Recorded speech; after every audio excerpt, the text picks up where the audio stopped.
Решихме да направим това видео поради проста причина, че получаваме много често запитвания от най-различни клиенти. Защо трябва да закупат рециклирана възглавница, а да я закупат алтернативна такава, която цената е все малко по-висока от рециклираната.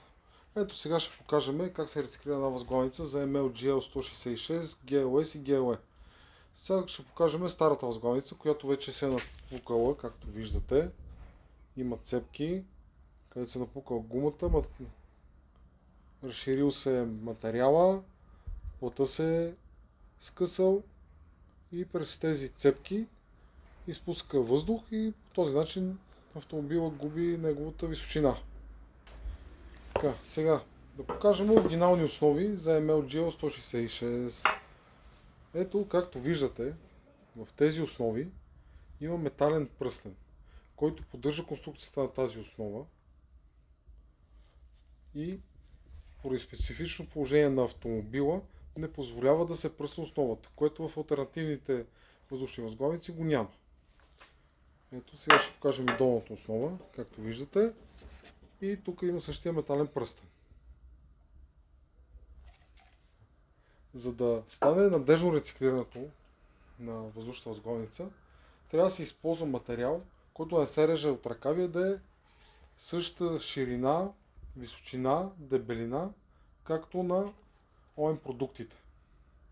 Ние използваме материал, който е произведен в Европа и е с 1 мм по-дебел от оригиналния, който гарантира неговата по-голяма здравина. Така, сега да покажем вече рециклирана такава възглавница. Както виждате, много е важно за пресовката да бъде направена много прецизно, да бъде тествана, което е едно от задължителните условия, и да не се използват електрозаварени рингове и така нататък. Както мога да ви покажа сега на една алтернатива възглавница. Както виждате, ринга тук е електрозаварен, което може да се компрометира заварката в един даден момент. Също сега няма да отваряме, но ако се отвори вътре, ще се види, че вътре няма метални пръстени и така нататък.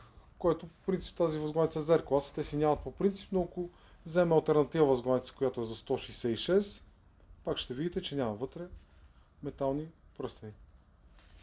Първо. Второ, за да може да се постигне тази ниска цена на алтернативата възглавница, се използват много нискокачествени материали.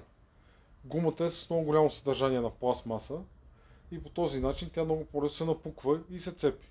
Също това означава и за плътта, който е вътре, и той е нискокачествен, за да може да се постигне просто тази цена.